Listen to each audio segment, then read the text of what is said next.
around the world on your Android and Apple mobile devices. The Simple Truth, rising up to explore the difficult topics of real life. Join us as we proclaim the good, the true, and the beautiful with the simple truth of Jesus Christ and His Holy Catholic Church through Scripture, tradition, and the Catechism. And now, your host, Jim Higgins.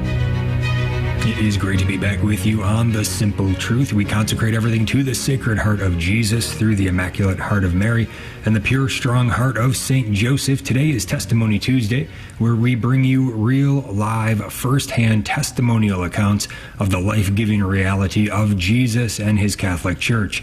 We are very blessed to have as our guest today Sharif Girgis, Associate Professor of Law at Notre Dame Law School. Prior to joining Notre Dame, he practiced appellate and complex civil litigation at Jones Day in Washington, D.C., having previously served as a law clerk to Justice Samuel Alito of the U.S. Supreme Court and Judge Thomas Griffith of the U.S. Court of Appeals for the D.C. Circuit. Now completing his Ph.D. in philosophy at Princeton, Girgis earned his J.D. at Yale Law School, where he served as an editor of the Yale Law Journal and won the Felix S. Cohen Prize for Best Paper in Legal Philosophy. He earned a master's degree in philosophy from the University of Oxford as a Rhodes Scholar and a bachelor's in philosophy from Princeton, Phi Beta Kappa, and summa cum laude. You can find him and his entire curriculum vitae, very impressive, at law.nd.edu. Professor Sharif Girgis, thank you so much for being with us today. How are you?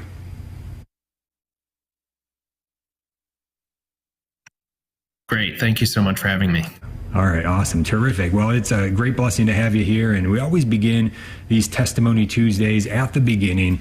What was your childhood like, your early life, your family, the culture that you grew up in? Yeah, so I was born in Egypt, but we only lived there for about 2 years before we moved to the U.S. I grew up in Dover, Delaware.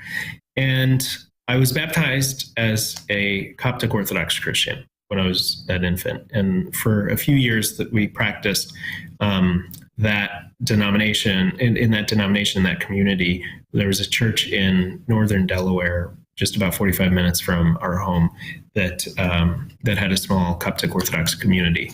And we practiced for long enough that I remember going to the liturgy. I remember learning about the saints and learning about the Eucharist and so on. Of course, that church has the sacraments; they have valid sacraments.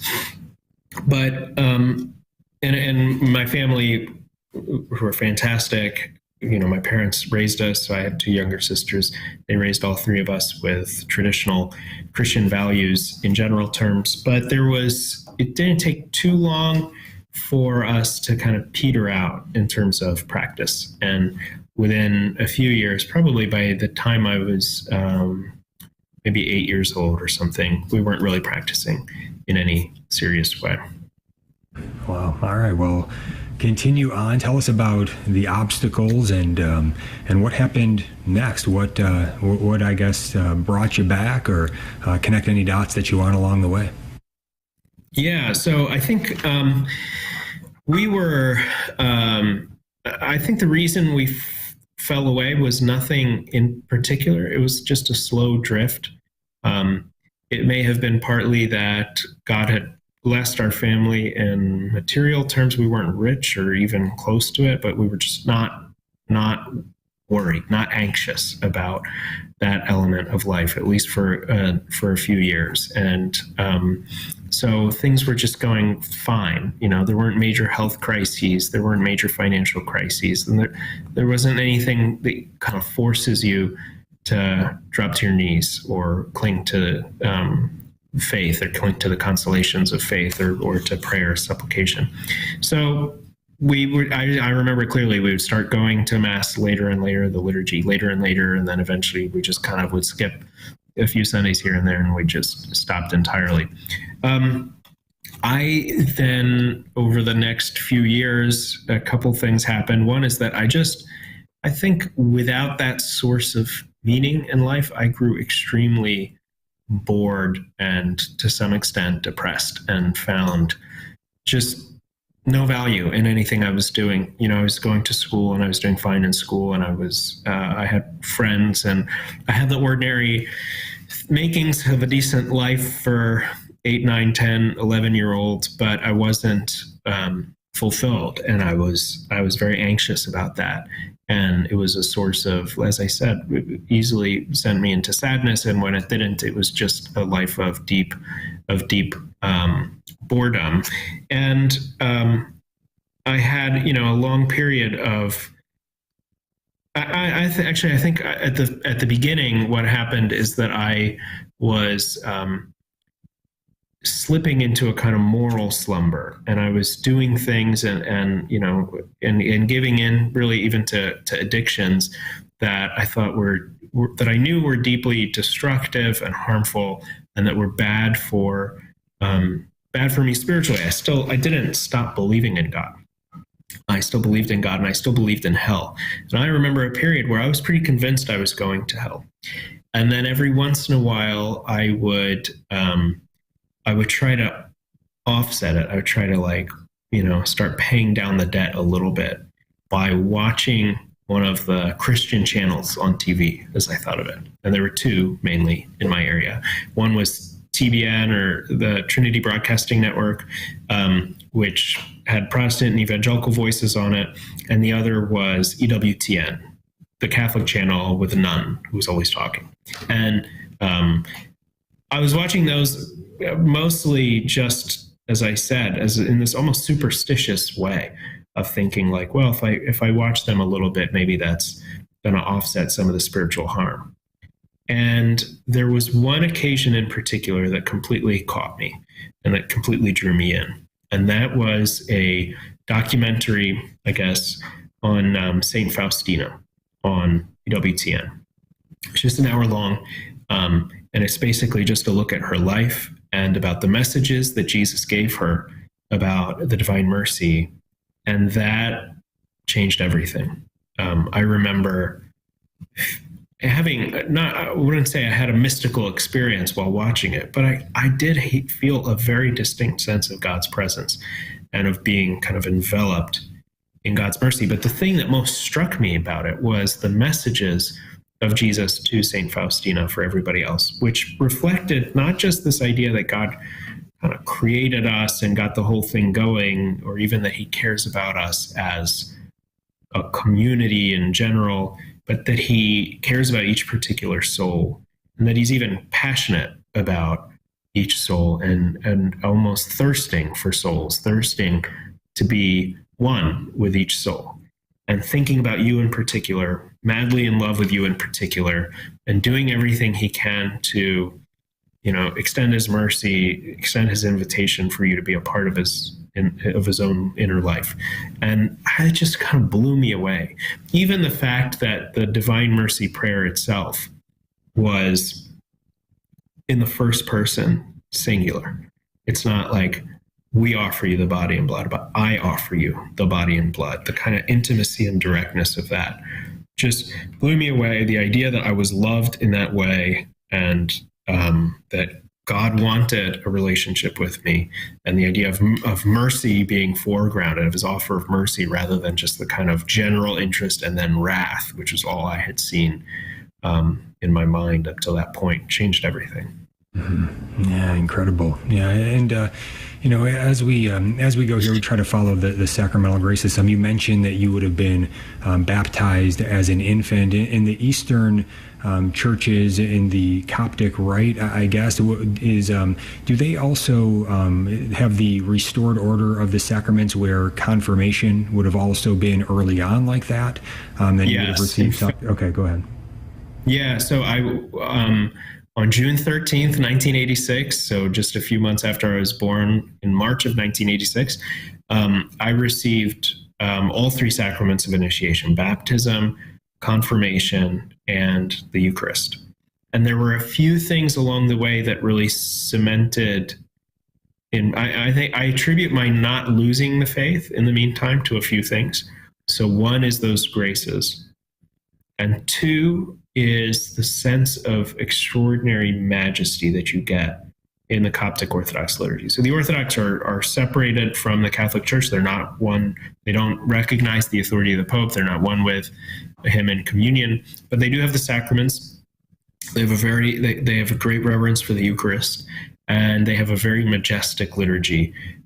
Partly because it's got other languages, and I grew up speaking Egyptian Arabic at home, and the liturgy was often in Arabic or in Coptic, the ancient language of the Coptic Church. Partly because of the incense, of the iconography, of the physical architecture of the churches, the iconostasis that separates the people from the altar. It gives you just more of a sense, when you go up for communion, you go to the sides of the altar and you take your shoes off because it's holy ground. All of that just gave me a sense of wonder and awe, a real kind of experience of the divine to the extent that that's possible. And that never left me. And then a third thing was that when I was 7, so really right before we started petering out in terms of practice, my family took the first trip that I can remember, given my age, to Egypt. And I saw the monasteries of Egypt there, and that had a huge impact that stuck with me, and I think played a role in bringing me back. Wow. And how old were you at that time that you watched that program on EWTN about St. Faustina? I was 11 and a half. Okay. So it was a few-year break, and then that's what got me going. Wow, what a blessing. We're going to be back with Professor Sharif Girgis. He's going to share more about his personal testimony with us, the reality of Jesus and his Catholic Church. So much more to come today. And, he is a very, I guess, prolific in his writings and in his studies in academia, as a lawyer, as a professor now at Notre Dame Law School. We'll get into some of that as we go as well, but fascinating to hear about the early life. We'll be right back. Stay tuned. Here at the Station of the Cross, we proudly bring the truths of the Catholic faith to countless listeners through radio and mobile devices, and we're grateful for the feedback we've received. I'm a widower, parent of 3 almost adults, and listen to you guys around the clock. Father McTigg, Society of Jesus, he's wonderful. Mother Miriam, of course, the Divine Office, and many other great things that Station of the Cross does. So thanks very much for your great work. I had a friend at work email me and tell me about the Station of the Cross a couple months after it started, and I was so excited. I tuned into it, and I found that I love the Catholic Station. If you've been blessed by listening to the Station of the Cross, let us know. Call 1-877-888-6279, extension 112, then share your testimonial with us.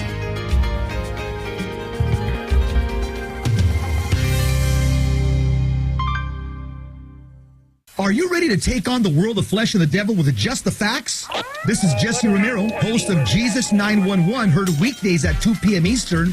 I'm joined each day by a variety of co-hosts like Ruben Nava, Paul Clay, Dan Schneider, and my amazing wife, Anita Romero. We tackle Catholic devotions, spiritual warfare, family life, saving America, and everything in between. Join us each weekday at 2 p.m. Eastern, 11 a.m. Pacific for Jesus 911. God bless you. Keep the faith. The church was born from the wounded side of the crucified Christ. Christ who came amongst us to convict the world of sin, to recall the world to that truth which is one, to the faith which saves through the church, to the love of God which is always first, to know, love, and serve God in this world, and to be happy with Him in the next.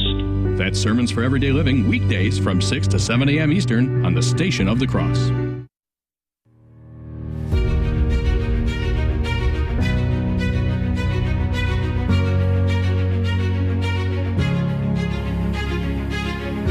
The Simple Truth. Jim Havens here. We are on some holy ground here today with the personal testimony of our guest, Professor Sharif Girgis, soon to be Dr. Sharif Girgis. He is currently completing his PhD in philosophy at Princeton, currently associate professor of law at Notre Dame Law School. Phenomenal background. You can find his entire curriculum vitae over at law.nd.edu.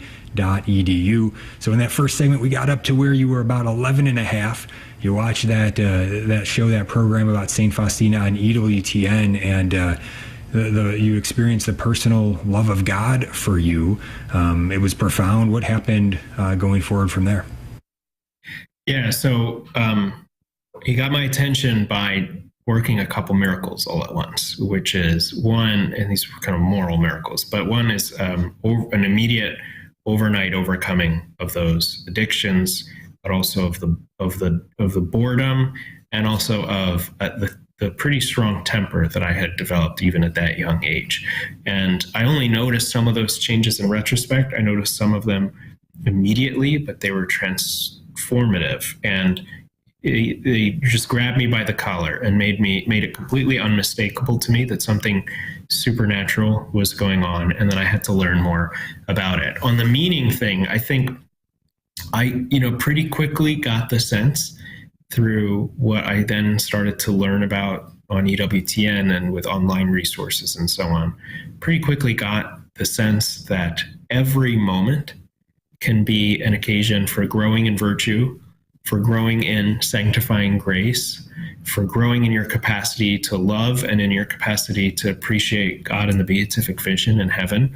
So every single second had eternal value, like could have eternal benefits in a way that was just a complete reversal of how I had been going through life at that point. And so what happened from there is that with my attention being grabbed in that way, I decided, well, I got to learn more about this, and I got to, fill in gaps in my religious education, which were there because we stopped practicing when I was 8, and we didn't have anything like formalized CCD for Catholics. And so I started watching EWTN a lot more, including a lot of the apologetics and a lot of the catechesis and a lot of the stories and lives of the saints. And then we had just gotten, this is 98, 99, we had just gotten the internet, and I started using that to learn everything I could. And so I would read about church history. I would read about the scriptures and how to understand them. I would start reading the scriptures. I would download prayers to say to myself and at night in what was the beginnings of a prayer life. And it just became a kind of full immersion in all this stuff that for years we had been starving ourselves of as a family.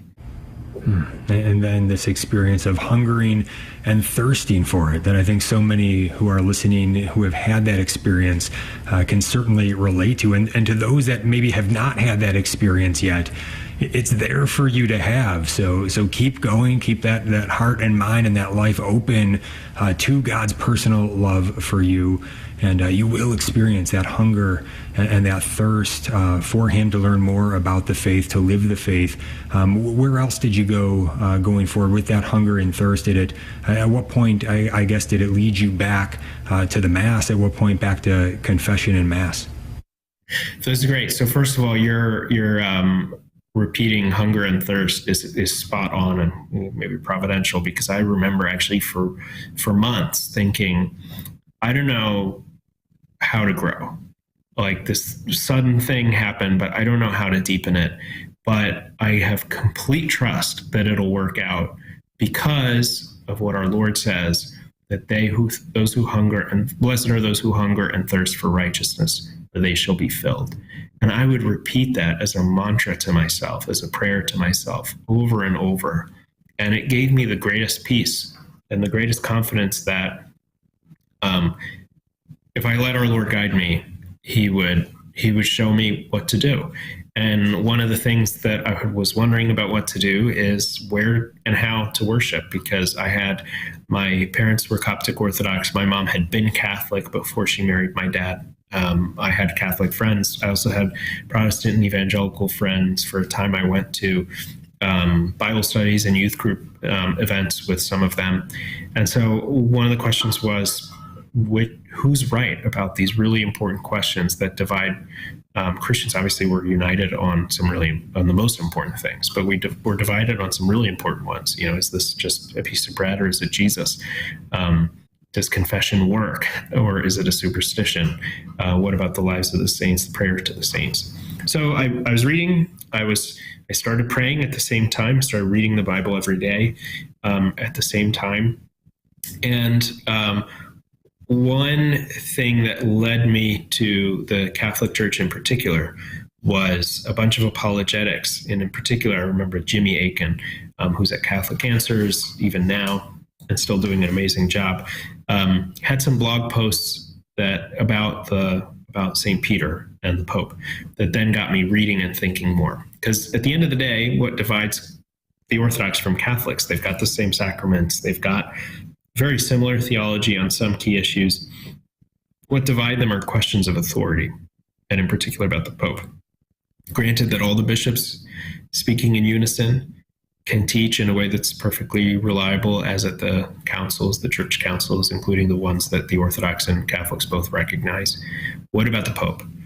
And it was in reading the Gospels. It's funny because as I was reading the Gospels, mostly on my own to some extent, I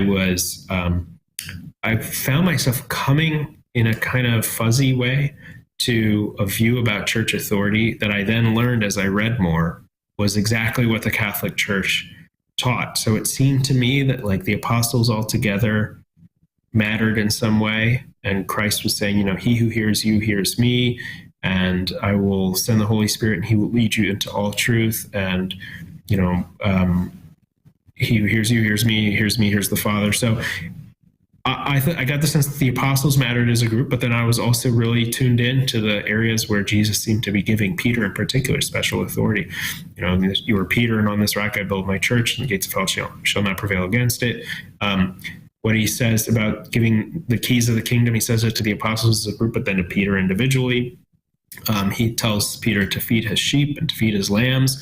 And Peter is the one who speaks at Pentecost, and in various parts of Acts of the Apostles seems to be speaking for the group. And then here I am learning through Akin and all these other resources that actually that's exactly what the church has understood the authority to be, which is that the bishops in unison, or the Pope as the Prince of the Apostles, can speak on behalf of the whole church and bind it on matters of faith and morals.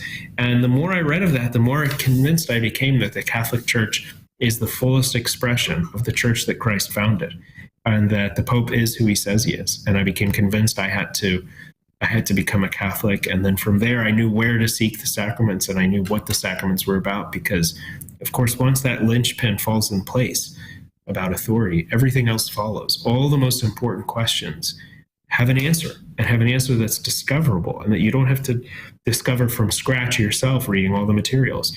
You know the source to look to where you hear the shepherd's voice. Mm-hmm. Yeah, Sharif Girgis is with us, Associate Professor of Law at Notre Dame Law School. So what was going on at this time then with the rest of your family, and what was it like then becoming Catholic? Did they come along with you? What was that experience like? Yeah, so I, for a long period, I kept all of this secret because I don't know exactly why, but maybe at the beginning of a conversion, there's a kind of privacy or intimacy to it. You're undergoing these huge changes. God is working in you in ways that you've never experienced before. You don't know how to talk about it, and there's this sense of embarrassment, or at least there was for me. But eventually, I had to tell them because, I was at this point, 13 years old. And 12 and a half, 13, and I didn't have a car. I didn't have a car, I didn't have a license. So how am I going to get to confession or mass if I don't tell somebody I want to be driven there? So I did finally open up and say, we should really get back to mass. And so my mom, and the Catholic Church allows the Orthodox, if they don't have, for practical reasons, that it's not as easy for them to get on a regular basis to an Orthodox liturgy, to receive, to attend Mass, receive the Eucharist in a Catholic church. And that's what we started going to Mass. We started attending Mass because I asked for it. And finally I remember it very distinctly, February 6th, 1999, I felt ready to go to confession for the first time in my life. I had never been, because First Communion is as an infant in the Orthodox Church, you don't have it right before that. And so then some people just kind of blow through without ever having it.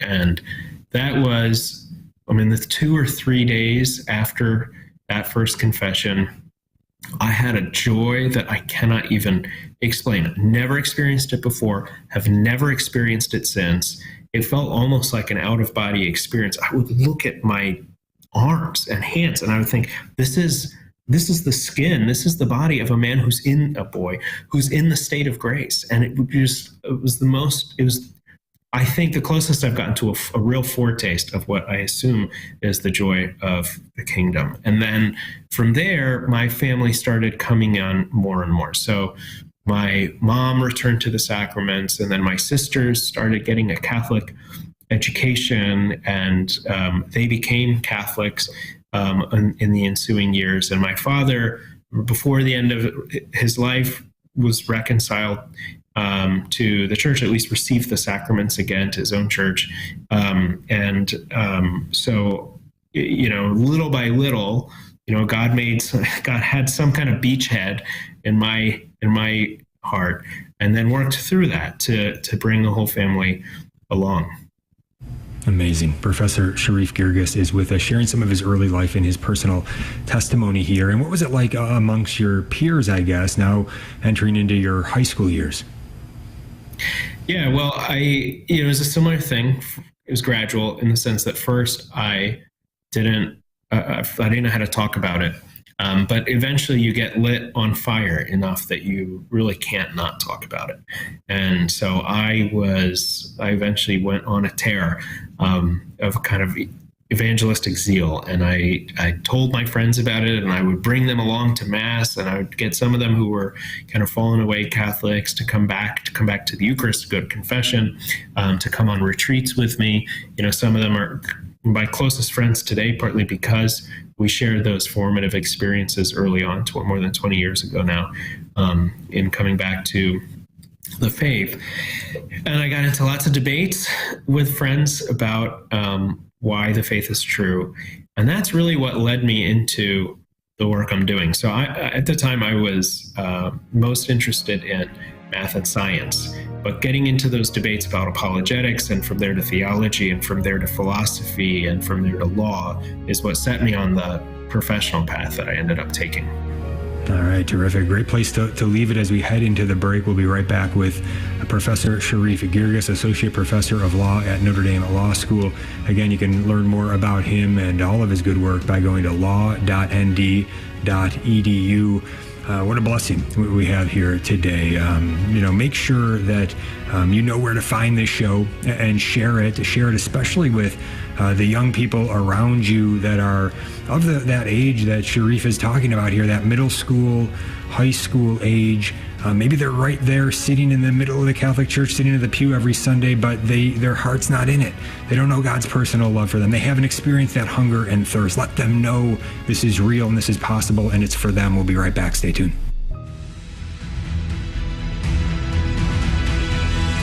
Hi, this is Jim Havens, host of The Simple Truth. Join Father Stephen Imperato and I, along with many more, in New York City for the Gift of Life Walk on Saturday, March 25th at 11 a.m. in downtown Manhattan's Foley Square. We invite everyone to come walk with us behind the Men's March banner in this great opportunity to stand up together for the least of these on the Feast of the Annunciation, which is also the Day of the Unborn Child. Men, we also have a special men's night the evening before the walk on Friday, March 24th. Meet us at 6:30 p.m. for an important presentation on authentic manhood and the pro-life movement in the old gym at the Basilica of St. Patrick's Old Cathedral in Manhattan. Make plans now to join us. We hope that we'll see you there. For more information, go to themensmarch.com.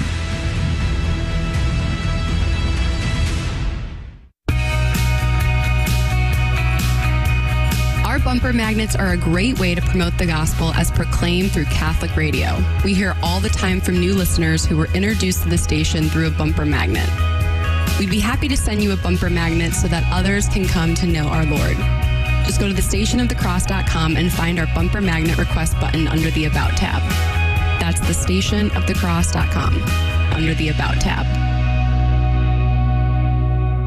Each weekday from 10 to 11 a.m. Eastern, the Station of the Cross brings you Mother Miriam Live.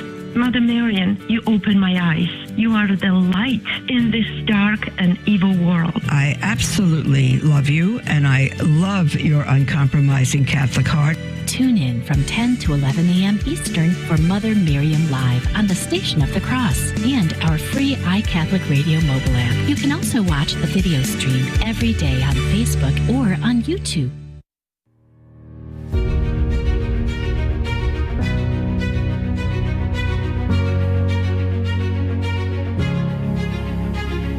Welcome back to The Simple Truth. Jim Havens here with our guest today, Professor Sharif Girgis. He is an associate professor of law at Notre Dame Law School. Again, you can learn more about him and his good work by going to law.nd.edu.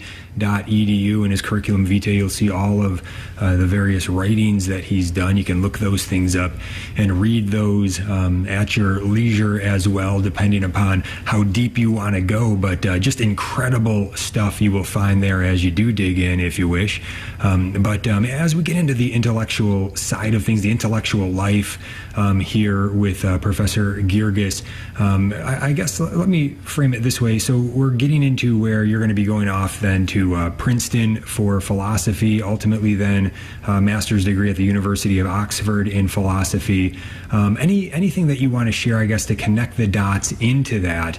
But one thing I do want to make sure to ask, because there does seem to be something of a real intellectual gift that you've been given. Was that something that you had always, that you've just always had? It just seems very natural to you? There's something that seems very clear in your thinking and in your communicating that seems a little bit unusual maybe from the rest of us. Is that something that you've always had, or is that something that at some point you realized was a gift that had been given to you? Well, that's very kind. So I was, as I was starting to say, I was into math and science pretty early on, and I felt like I was confident in school and doing well in school. And so I thought I was going to be an engineer.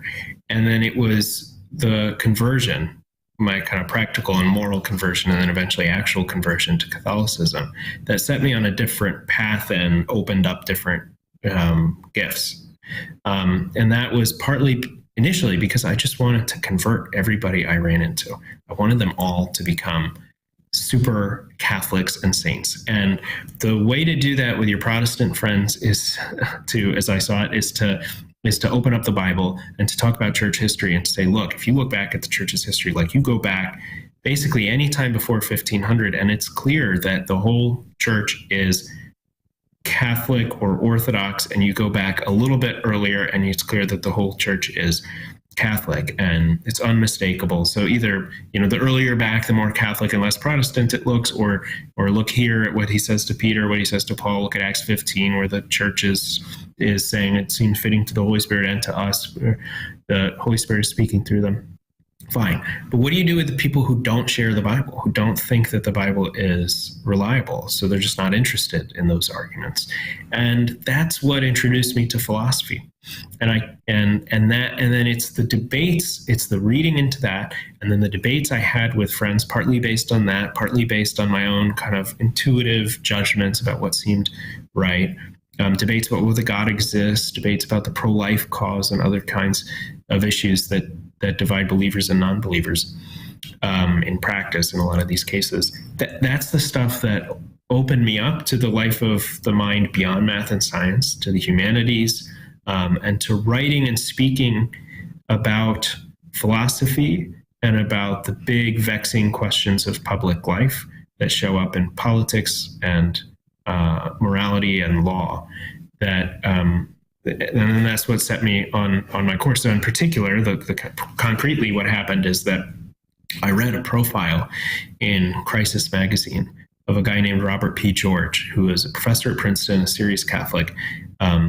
He's there in the belly of the beast. And as this profile, which I recommend to everybody, it's still available online, it's called The Remarkable Mind of Robert P. George, conservative heavyweight, The Remarkable Mind of Robert P. George. And I was just completely dazzled by this personality. It was somebody who was like very cheerfully, courageously, brazenly Catholic in the middle of Princeton University, defending, not just saying, oh, I'm pro-life, make room for me, but actually saying, I'm pro-life. Yeah, I believe that based on faith, but I also believe it based on reason. And I think the Christian view in these things is more defensible, just using reason and philosophy, than the secular view of these things.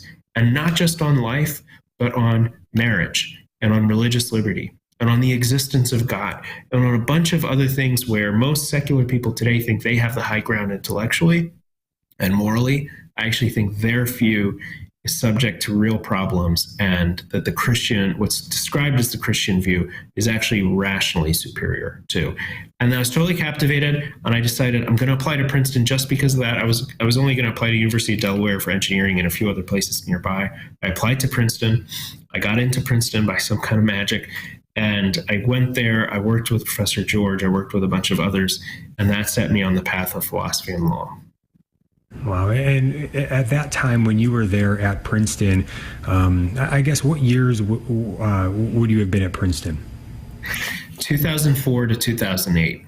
Okay, 2004 to 2008, and then on to the University of Oxford, and then after that, Yale, for your JD at Yale Law School. What was your experience like in all of these places, similar to what you were just describing of Robert George and his experience of being able to be a light right in the middle of these campuses? How was your ability to navigate all of that as a student and be faithful and to be that light that you were called to be? Yeah, so a number of things. One is that I was hugely inspired by Professor George's example, by his moral courage, by his good cheer. And at first, I hated conflict and I hated debating these issues, and I felt like sort of nervous and flustered easily. But what I came to see was that was partly a matter of fear or lack of faith, like a worry that I'll get stuck and that somebody on the other side of these things will say something that just is unanswerable.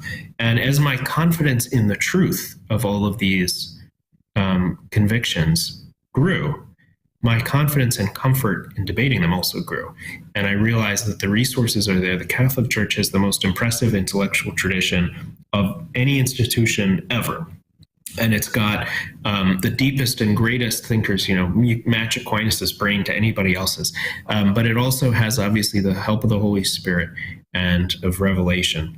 And so I very quickly went from hating these conversations and finding them really difficult and awkward to loving them and seeking them out and being very open and excited to debate whatever issue at the time. So 2004 to 2008, the same-sex marriage debate was raging. And some people said, basically these Christians have it all backwards. And if you want enlightenment and rationality and true love of members of the LGBT community, the only position to have is the pro-same-sex marriage position. I thought same thing that Professor George thought, which is that the pro-same-sex marriage position actually had deep internal tensions in it and contradictions in it, and that what was described as the conservative Christian view was also rationally superior and more defensible.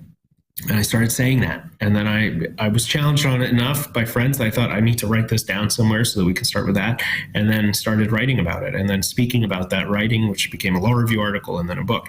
Same thing on the life issues, and same thing on broader questions about, contraception or about the church's teaching on this or that, or the teachings that divide some of Catholics from some of our Protestant brothers and sisters. And so basically every one of these environments, which would seem from the outside to be extremely hostile to faith, became an occasion for a lot of growth and for many opportunities to have really enriching conversations. And the deeper I dug and the more I probed, the firmer and clearer the Catholic truth on all of these things seemed to be. Mm-hmm. Yes, and for people who might be looking for that book that you mentioned, entitled "What Is Marriage?" with Robert P. George and Ryan T. Anderson, and so let me ask you this way too about understanding, helping us to understand truth and faith and reason and how it all works. What would you add or subtract, or how would you say based on this, the way that I'm kind of looking at it, which is, so if something is true, then obviously it's going to match up with divine revelation, what God has revealed about himself, about the human person, about the way things work. It's going to not be contradictory to God's revelation, and at the same time, it's going to also be in line with natural reason. And so what you're saying is we don't have to, if somebody doesn't have a faith background, then we wouldn't necessarily maybe want to lead with the divine revelation arguments. We maybe want to lead with the natural reason arguments, but both are pointing to the same truth that we're trying to get across. How's that, or what would you want to add to that? Yeah, I think that all makes sense. So on the one hand, as you point out, if faith is a source of truth and reason is a guide to truth, well, the truth can't contradict itself. So faith and reason will never contradict. And in a case where it seems that they do, if you dig in, you'll either come to a better understanding of what reason says or a better understanding of what the faith does and doesn't teach, and the conflict disappears.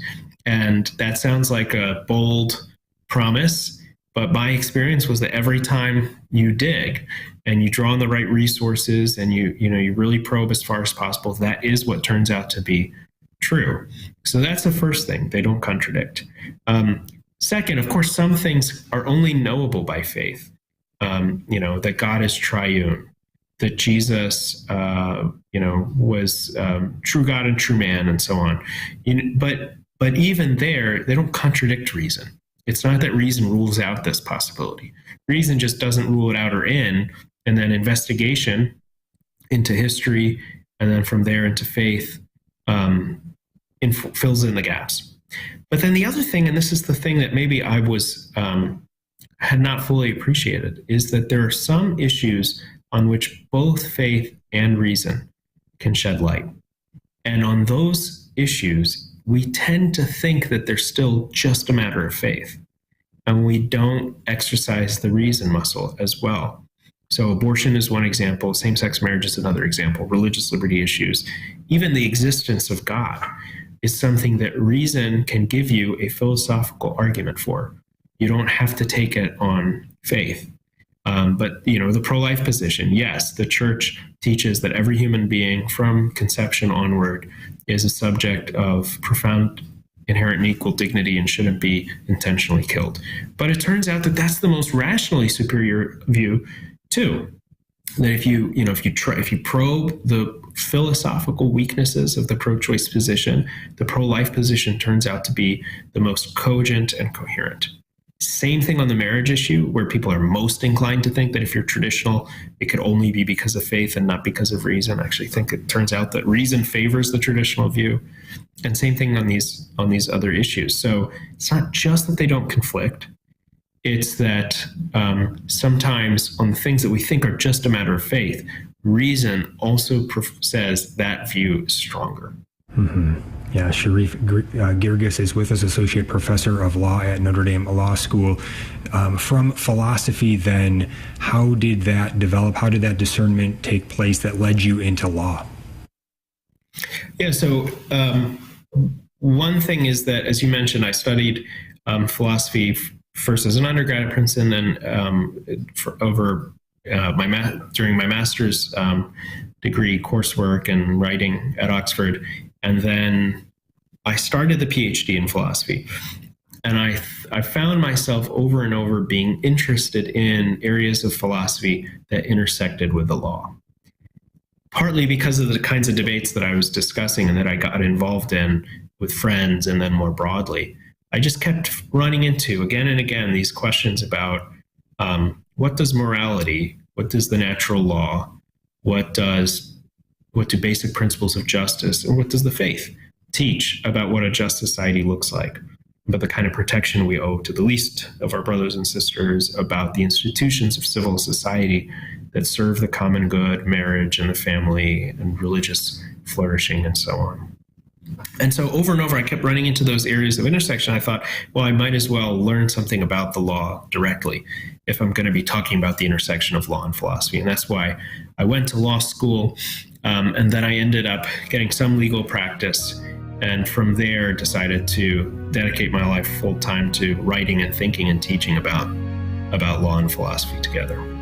Outstanding. Yes, Sharif Girgis is with us, Associate Professor of Law at Notre Dame Law School.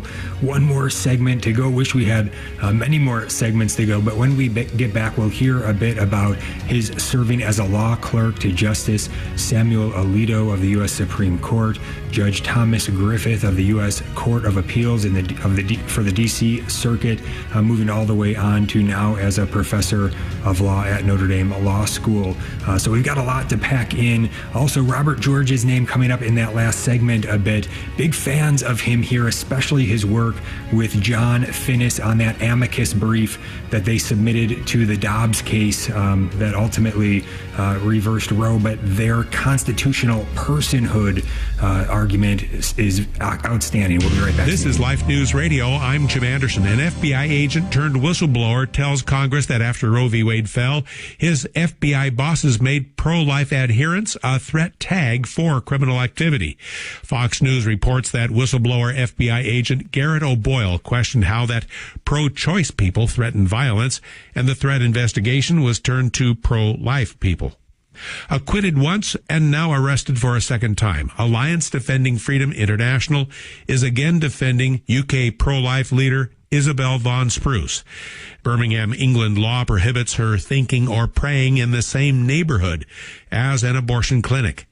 Notre Dame alumni are blasting gender studies program events embracing abortion.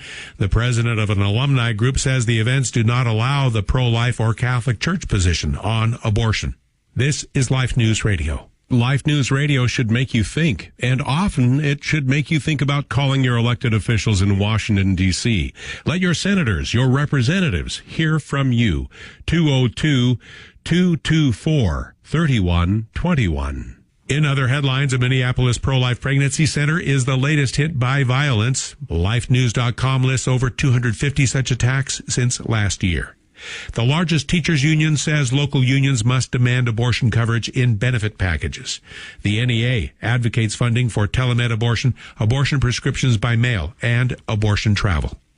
A Nebraska senator is calling proposed abortion restrictions hate against children and is threatening to filibuster or burn the session to the ground over this bill.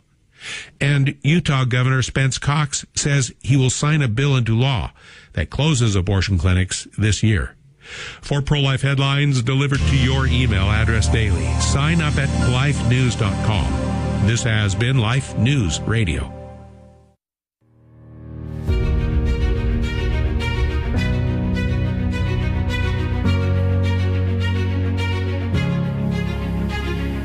Welcome back to The Simple Truth. Jim Havens here on this Testimony Tuesday with our guest, Sharif Girgis, Associate Professor of Law at Notre Dame Law School. Learn more about him and all of his good work by going to law.nd.edu.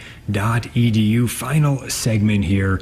Professor Girgis, we'd love to hear a bit about your clerking in the U.S. Court of Appeals and certainly also with Justice Samuel Alito of the U.S. Supreme Court. But in this final segment, feel free to share anything that stirs up, anything that you want. There's a whole lot of life we're skipping over here. So anything that jumps out, any stories of faith that you want to share, feel free. Great. Yeah. So I think at this point I was thinking basically that everything you do can be done for the glory of God and can be done to build up not just the most explicitly spiritual part of your life, the thing that's most directly built up in prayer and in the sacraments, which is obviously the center and linchpin of the whole thing.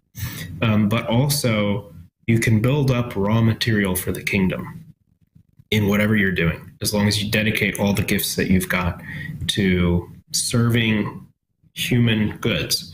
You're serving other people, you're serving Christ through that, and you're building up what Vatican II called the material for the kingdom that will be brought up, that will be burnished and transfigured and part of the new creation. It's part of how the world gets restored. So I had this vision at this point, by the time I was at the end of college, going into law school. And so I was always thinking, in terms of the prayer, is it the prayer of St. Ignatius, take, O Lord, and receive my entire liberty, my memory, my understanding, and my will, all that I have and possess. You've given me, I just give it back to you to be disposed of according to your will. And that's the mindset I had. And so I thought, look, there's good to be done in these areas in academia where there aren't people thinking and arguing about these issues, defending the truth as I understood the truth from a natural law perspective. And so that's where I felt called ultimately. But on the way, I knew that I would be a better law professor and a better lawyer if I had some practice. And so the first and most remarkable opportunities I had were as a law clerk to Judge Griffith and Justice Alito, both terrific human beings, both serious men of faith. And, you know, a law clerk basically helps the judge with everything they do. So you help them, you prep them for the cases before the arguments happen. You read all the briefs, you summarize the facts in the law, make a recommendation about how the judge should rule. You debrief before and after the oral argument to prep them for it, and then to figure out what we learned from it. You help them draft opinions. You help them with whatever else they need. So I got a tremendous education in the law through that, a tremendous education in legal writing and thinking, which also helps to write and think more clearly in non-legal settings. And I also saw what it looks like for people who to dedicate their gifts to the good, to the common good, and to the glory of God, ultimately. And so, you know, they were also men of incredible generosity and joy. They were people who, you know, were deeply grounded in their faith community and their family, who had a sense of mission about their work, you know, not distinctively religious ends, but just doing the work well by its human standards. And, you know, I got to see incredible cases and to see incredible lawyers arguing them at the court, and learn something that I hope I'm bringing to bear as a teacher now, as a law professor. Mm-hmm. Yeah, Sharif Girgis, Associate Professor of Law at Notre Dame Law School. Blessed to have him here. Only a few minutes to go. Anything else that you want to share? The floor is yours. Yeah, so I think, you know, one thing that's just building on the idea that I was describing earlier. So I came across work by someone named Germain Grisey, who was actually, his volumes are in the background there. He's a moral theologian as well as a philosopher. He influenced John Finnis, who you mentioned, who was my teacher at Oxford, also Professor George's teacher, and Professor George and many others. And I was so struck by a vision that he shared, not a supernatural vision, a moral and theological vision that he unpacked. So when I was first converting and first coming to the faith, I really wanted to be a priest. And the reason I wanted to be a priest was maybe not exactly the best one, which is this idea that, like, all right, life is all about maximizing maximizing your degree of sanctifying grace. So, you know, the natural stuff that's happening, you know, your family and your friendships and your relationships and baking and hobbies and work and school, all of that is just a means to increasing your holiness. But the most effective means to increasing your holiness is the explicitly religious stuff, prayer and the sacraments and adoration. So I kind of saw life as like, you do all the other stuff to be in a position to do the expressly religious stuff, and everything else is just gravy. And so I thought, look, the best way I could maximize my contact with sacred stuff is to be a priest. And that was basically my thinking. And I think what I came to see over time, partly through his work, partly through Opus Dei, which I came into contact with in college and then had the great joy to become a member of, is that that's not true. So the laity, you know, the priests are there to help the laity become holy, and the laity have the job of sanctifying the rest of creation. And that, you know, the kingdom is a new heaven and a new earth. In other words, they're human realities. We've got our bodies, we've got human community in the kingdom. And Vatican II and Gaudium et Spes suggests that this life is not just a means to sanctify ourselves. Of course it is that. And of course that's the center of the whole thing. If you don't have that, you miss everything else. But it's also developing relationships and serving human goods that we will find in a restored and glorified state in the kingdom, in just the way that we will find our bodies and our friendships and our family connections restored and glorified. And so everything you do for a natural good, if it's honest work, whether it's teaching or otherwise, you can do it for the glory of God and for this aspect of the new creation that'll be there forever and ever. We'll find the fruits of our good work and effort, but restored and transfigured. That's what Vatican II says. And that has shaped everything. And that, first of all, allowed me to see the space, how I might be called to a lay vocation, and to marriage and family life, which I have the great, great blessing of having a fantastic wife and 3 beautiful kids. It showed me how I could give great glory to God and deepen my intimacy with Christ, my sanctifying grace through work that wasn't the work of the priesthood. And it has deepened the thing that I said happened right at the beginning of my conversion, the sense that every minute of every day I can be doing something with eternal significance. But now it's not just because it can make you holier, but because it can be an act of service, an act of love for the human good, for other human beings who are themselves members of Christ's body or potential members of Christ's body. Mm-hmm. And in a way that then has value that lasts forever. Yeah, outstanding. Yeah, we are called to sanctify the temporal order, and in the family, especially the vocation that you have to your family. Any tips, any encouragement that you have for fathers out there to live that vocation well? Yeah, gosh, that's intimidating. I'm only 5.5 years into it, and I feel very inadequate to the task, and feel like I'm learning little by little each day. But I guess one thing is that I have found it really important, especially as an academic where your work can kind of bleed into everything and you can be constantly thinking about it, to really have a dedication to the idea that when I get home and when I'm with my family, everything else turns off and I'm all theirs, and they're going to get all the energy and excitement and love and support and devotion that I can give them only when I'm fully present. Yeah, great way to end it. We are very blessed to have Professor Girgis with us. Make sure you share this show far and wide. Again, you can learn more about Sharif Girgis, Associate Professor of Law at Notre Dame Law School, and find out all about his writings and everything if you go to his curriculum vitae at law.nd.edu. Professor Girgis, thank you so much for taking the time and being with us today. Thank you. All right, and I encourage everybody, pray for him, pray for his family, pray for his good work and his work finishing up that PhD as well. God bless you.